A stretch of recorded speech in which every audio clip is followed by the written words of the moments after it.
Well, fighting's your thing. You're a soldier by nature, Yes, sir. right? Yes, sir. So what did you serve? I'm still in. I was at active duty for 4 years. That's what brought me here to Savannah. I was in 1st Ranger Battalion for 4 years. Okay. Now I'm in the Georgia Army National Guard. 4 years active, 10 years in the Guard. I'm still in, sir. That's great. Yes, sir. 4 deployments to the Middle East, 3 to Afghanistan. I just got back from my 4th deployment in December. Wow. Yes, sir. God bless you for doing that. I'll Appreciate tell it, you. sir. Do you know Lee Crouch by chance? I do not, sir. Okay. No. He was a Ranger. I don't know.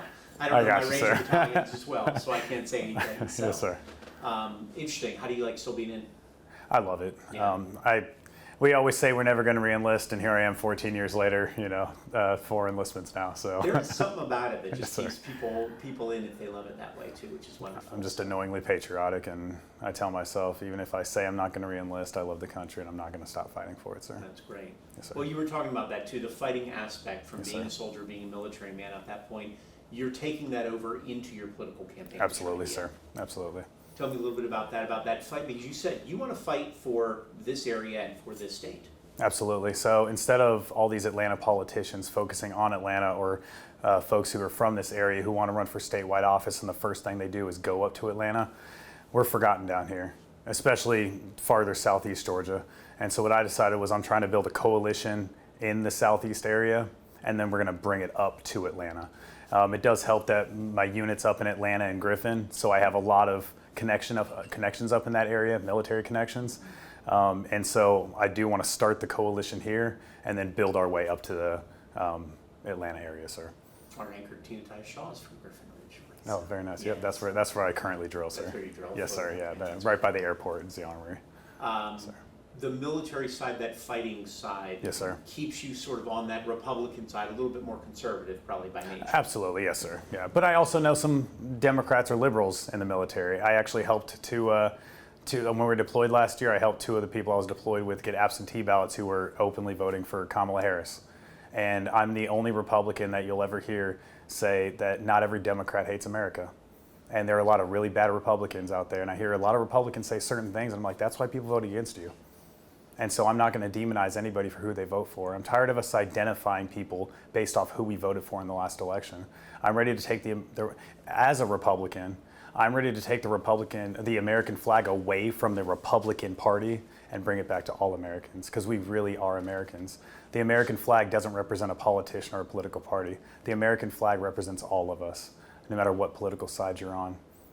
Go ahead. No, yes, sir. Go for it, sir. No, I was just going to ask, from that level, is it a Republican or Democratic thing, or has the party itself not as much as the people who seem to only support President Trump and what he's doing?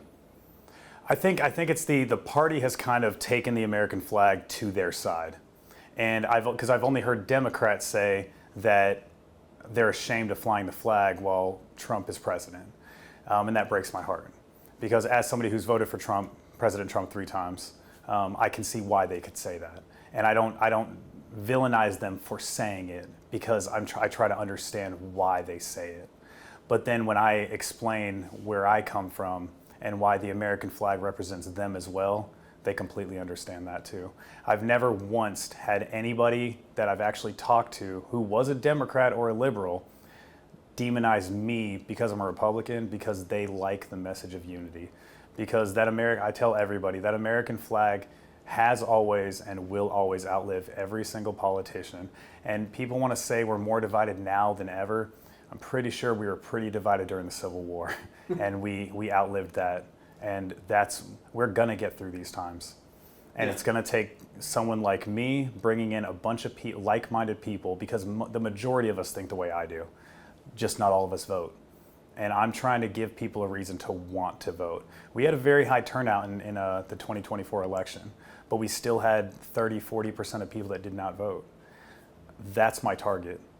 I'm not trying to get people who voted for Trump against Harris, or for Harris against Trump.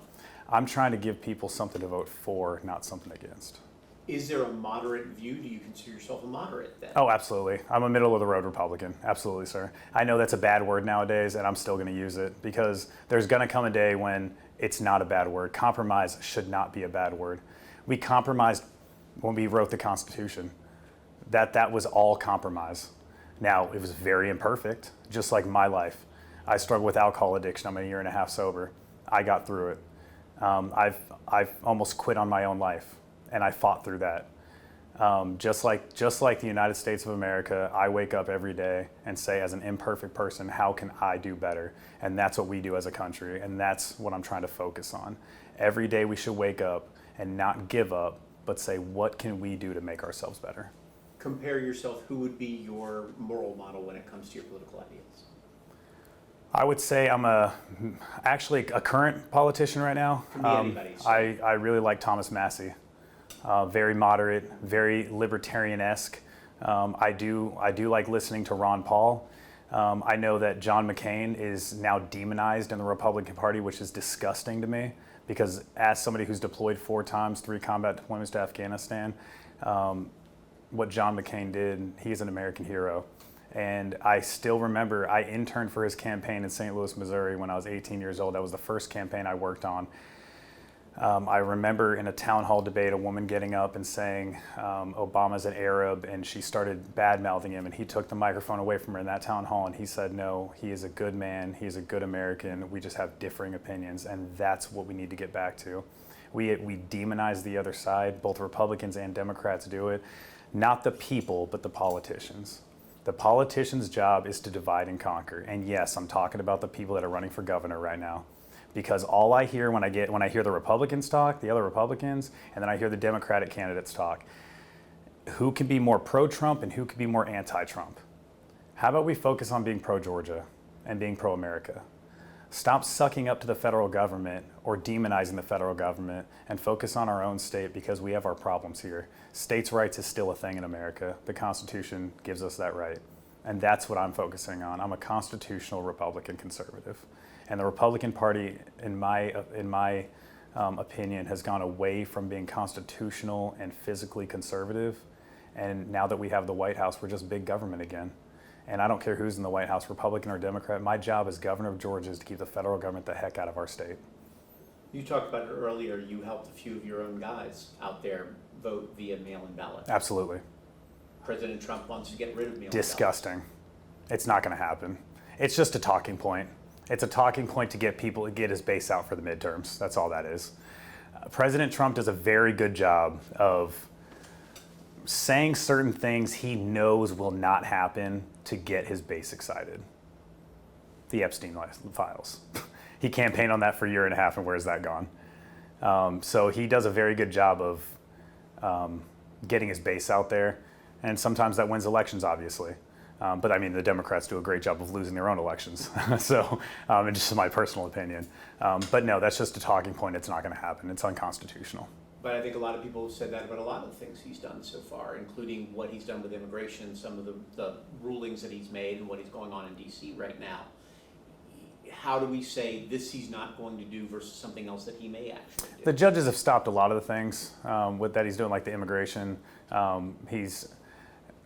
With the deep mass deportations, the judges have stepped in, including our conservative Supreme Court, and our checks and balances system is the greatest system in the world. And if he does try to pass something like no mail-in voting, the states are going to fight it. It's going to go up to the Supreme Court, and they're going to rule with the Constitution. I have faith in the Constitution. I am a constitutional conservative, and the Constitution will always win. Because I know you came out on social media talking about the Toombs County young man Yes. who was deported at that point. Yes, sir. So you obviously are supportive of the immigration policy, but not to the level that it has gone so far. There is a middle, and not many people I talk on social media. Yes, there's a lot of argument, but in person, when I talk to people, conservatives and liberals alike, and because liberals will admit it, there is a middle road between President Biden's lack of policy, open borders, everybody comes in, and hunting people down in a Home Depot parking lot. That young girl in Dalton, Georgia, who was pulled over during finals week, was crying that she had finals. She was detained and she was put in a detention center, and she missed her finals that week. Her mom and brothers and sisters were citizens. Her and her dad were not. But they've been trying to go through the process. They had proof of that. The process is broken. Yes, shutting down the border was the first step. But mass deportations of everybody is not the answer. And I started feeling that way when it is a fact that 2 American citizens so far have been deported on accident because of clerical errors. They've been returned back to the United States, but 2 American citizens being deported is too many. And the video of the ICE agents chasing those farm workers through the field, even President Trump stepped back and said, all right, we're making some exceptions. That was disgusting. And so, yes, there is a middle road on immigration. And right now we're not doing it. The pendulum swings. We need to stop that pendulum from swinging so far. And that's what I'm here to try to do. And I get it. I'm running in a Republican primary. And in 2022, I believe we had a 12% voter turnout in the primaries, Republican and Democrat. I'm trying to get at least 20% more. I'm trying to get those people who usually don't vote in primaries, because in a normal Republican primary, I can't win, because I refuse to go more to the right to win a primary. I will never change my values or my morals to win an election. I will always fight for the middle road and the majority. And that would be my question to you. Obviously, your competitors, when it's Chris Carr, whether it's Burt Jones, all these people are significantly conservative. Absolutely. They are very far right on this point, and asking heavily for Donald Trump's support, which obviously was just given over to Burt Jones. So how do you then bring those people over? How do you win in a Republican primary? Your idea makes a lot of sense for a general election. Yes, sir.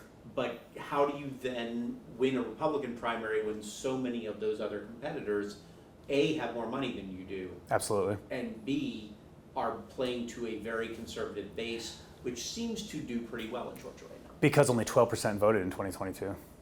I want to get at least 20% more. I want a 30% voter turnout. But you know why? Because I know that the rest of that percentage is going to vote for me, because I'm giving them something to vote for. I'm giving these voters something to vote for instead of voting against something. I'm giving them an American to vote for, not a Republican to vote for. And that's why I think that I like that there's a lot of Republicans that I want closed primaries in Georgia, to stop candidates like me, stop the middle of the road people. I want to look for those crossovers. Democrats are tired of their politicians too. Democrats weren't going to vote for Joe Biden. They were going to vote against Donald Trump. The majority of Democrats I talked to didn't vote for Kamala Harris. They voted against President Trump. I want to give those Democrats something to vote for, because not all Democrats are as far left as their politicians are. Not all Democrats are Gavin Newsom or Kamala Harris. They're middle of the road. We just have to pick a side now. I want to teeter that line, and I want other people to come join me. And that's how I'm going to win the primary, is by getting those people out. I'm going to win the primary because, with all due respect to Lieutenant Governor Burt Jones, I get it, money wins elections. But the week that he announced, he loaned himself $10 million.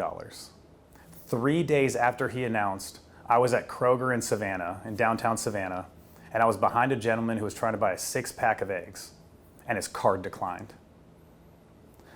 With all due respect to Lieutenant Governor Burt Jones, Governor Brian Kemp, Attorney General Chris Carr, they don't see him. I see him. I want people to know that I am the only candidate that sees you. And that's what I'm running on. I'm running as somebody who tells every single person across this state that no matter what you're going through, even if I don't know you personally, I struggle too. And I know what you're going through, and I want to give them a reason to get out there, because it's not the governor's job to have this experience necessarily, the political experience. It's his job to have the experience to know what the people need, the people want, and what's best for the actual citizens of Georgia. And who better than somebody who actually serves military at a restaurant, serves those people every single day and talks to them. On tomorrow night, I'll be going up to Macon-Bibb County to Warner Robins to an NAACP meeting. Very liberal county, very Democrat county. All candidates were invited. I'm the only Republican who accepted the in-person invitation. The other 2 Republicans are going to be sending in videos. You're telling me our Lieutenant Governor and Attorney General don't have 2 hours of their time on a Wednesday night to go talk to people because they're Democrats? The Fulton County Democratic Party can invite me to talk, knowing none of them would vote for me. I would go talk to them, because I would want them to know if I became the next governor of Georgia, I would want those Democrats to remember I gave them the time of day, because I will give anyone the time of day. I will talk to anyone, anywhere, anytime, because as governor, it's your job to represent all of the people, and that's what I want to do. That's how I'm going to win a primary. What have you learned from your past couple runs for office? Alcohol ruined it. My addiction.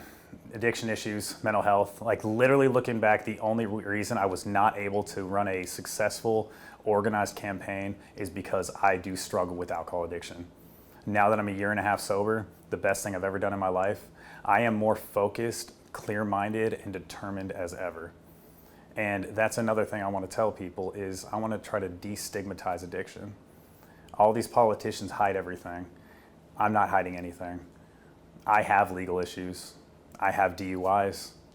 I have a lot of things in my life that I've caused myself. A lot of pain that I've caused myself to the point that I've had thoughts of ending my own life. But I fought through it. And I want these people to realize in the state of Georgia, if I can put myself through what I did and come out on top, they can get through what they're going through. We all have a fighter in ourselves. No matter how hard times are, no matter how much you're struggling, you're going to get through it. And I want not only to climb to the top of the mountain, I don't want to tell other people how to get there once I'm there. I want to keep coming back down and bringing them up with me. That's a great message. Constitutional conservative. Yes, sir. So obviously the statement that Donald Trump could run again and He's not doing it. It's not going to happen. The whole Trump 2028 hats are disgusting. It makes me sick. If there's a Republican out there who literally wants to vote for Donald Trump in 2028, I am here to tell you, you are wrong. That is absolutely unconstitutional, disgusting. That is not what I fight for. That is not what I deployed for. That is not what I put my right hand up for. And that's not what these other politicians put the right hand up for. If they are not willing to speak ill about that, then they should not be in office. I'm very open about that. I'm very passionate about this. Like I said, the Constitution is what matters. He cannot run again. With what you've seen he's done in office this term, you've voted for him 3 times, you said. Yes. So far. With what has happened so far in this term and what he's promised to do, whether it's real or not, if it was legal, would you vote for Never. him again? No, I would not. Absolutely not. No. Why not? He has gone back on so many promises, campaign promises. This time, the first 2 times, I'll admit, I was the MAGA wearing hat guy. I had the red hat, I had the Trump shirts, I had a Trump flag in my apartment. After 2020 is when I started going off, and his war against Georgia in 2020, 2022, that's when I started veering away from President Trump. I am one of those anti-Harris voters in 2024. I checked his name in 2024. I was an anti-Harris voter. Interesting. Because you didn't like her policies, what she was doing? Democrats are too far. I'm a Republican for a reason. I'm just being honest. I am a Republican for a reason. The Democrats are too far out there. They're too far to the left. And the only reason I criticize Republicans so much is I'm trying to save the party. And I'm running a primary. I'm trying to tell Republicans what we're doing wrong to try to save the party. Because the Democrats are too far lost right now. That's the issue. They're going more to the left. The problem with the Republicans right now is to combat that, we're going more to the right. If we went more to the center while the Democrats went more to the left, it would be landslide red waves every single election. But the problem is we're trying to fight extremism with extremism, and that's what I'm trying to stop. Because that's not what we stand for as a country, that's not what we've ever stood for, and that's what I'm trying to bring people together because I don't understand how all these politicians are going to say, united we stand, divided we fall, but then Democrats demonize Republicans and Republicans demonize Democrats. No, I am united with my friends. The majority of people I work with, not in the military, but on Tybee, are liberals. But we can have an actual conversation because we're not that much different. We all love the country. We just have a different way of achieving our goals. But together we can achieve those goals through compromise, through talking to each other, and actually passing legislation that doesn't just fit the Republican narrative. Now there's a lot of narratives out there like biological men playing in women's sports. I absolutely believe that that ban is good for young girls. I think that it's not fair. Biologically, if you are a man, you are a man. I have transgender friends. If they're biologically men, that's how you are. And so I do believe that is, but talking about all this wokeness and this and that, all these Republican talking points, we have to get away from that. Because it's just like you just said, I'm great for a general election. Well, you know what? I should be great for every election. And I'm trying to bring that back to the primaries. normalcy and, again, unity. Obviously, South Georgia, Tybee, you can get a whole bunch of people in Tybee, a whole Yes, bunch of sir. different opinions in Tybee, that's for sure. Yes, sir. That pride in South Georgia that you've talked about too, Yes, sir. and the need to bring maybe it back here instead of focusing on Atlanta or some of the very rural counties out there. That's some of the pride of you have and why you're running. Yes, sir.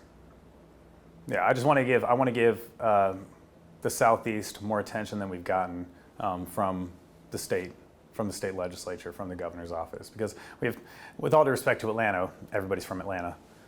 Apparently you cannot win if you're not from Atlanta. You can't win statewide if you're not from Atlanta. Well, they don't campaign down here, and then when they do, they're here for a day and then they leave. Miss Bottoms is here today.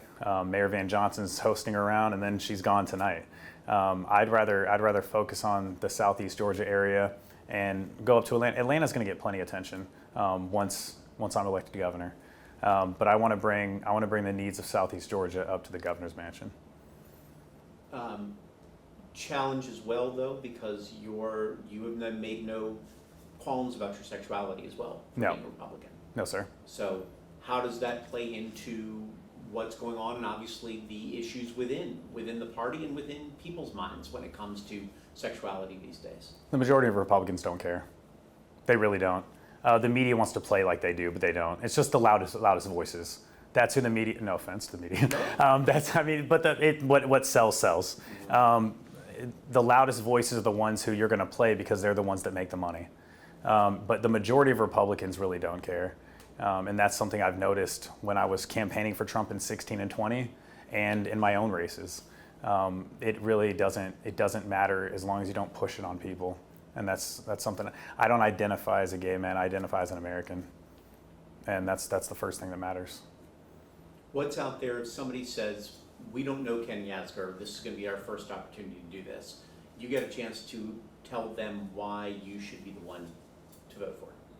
Because I truly want to bring unity back to the state. I want to make Georgia not red or blue, but truly red, white, and blue. I want us to be what a united state is supposed to be within the United States. I want Georgia to be the envy of what a state actually should be. Other states should look at us, and we should be a shining light upon a hill for the rest of the country, and that's what I want to bring to Georgia. I will be the most unifying governor the country has ever seen, and that's something I pride myself in. I shop, I live, I work out with regular people every single day, and I know this is a long shot bid for governor, but if I somehow had the opportunity and the pleasure to become the next governor of Georgia, I would bring actual issues that real people have to the governor's mansion, which hasn't happened in a very long time. We say we're the best state to do business in. Well, you're right. That's because we give all these tax subsidies to all these companies that mess over the Georgia pub. Our attorney general right now is suing 5 citizens in Madison for fighting an EV or the Riven plant. Mm-hmm. They're suing them for millions of dollars, trying to force a corporation on them after giving this corporation tax subsidies. That's not what Georgia's about. We can be all for corporations to do business here, but not at the expense of our citizens. And I want people to realize that I would be that governor. I would be their voice. I would bring their actual concerns to the legislature and tell them, you're going to do what's best for these people, or I'll veto every single thing you send to my desk. Well, you have very strong opinions, which is what you need to have as Yes, governor in there. So, and that's, you even brought it up just sort of to close it out, though. You said it's a one in a, whatever chance. Yes, sir. But you wanted to put the time in. You wanted to do this again. Yes, sir. Because of what you talked about, and even though you know the odds are astronomical that you can win. Yes, sir. Absolutely. You still want a chance to do this, and put your time into it, put your effort into it. Absolutely, because the country and the state's worth it, and the people are worth it. That man whose card declined buying a 6-pack of eggs, I went and got him a 12-pack and I bought it for him. That man is worth it. I don't know who that guy voted for in the last election, or if he's ever voted in his life, but I want to fight for that person right there. That's why I'm willing to put myself out there. I'm willing to put all my past out there to truly help people.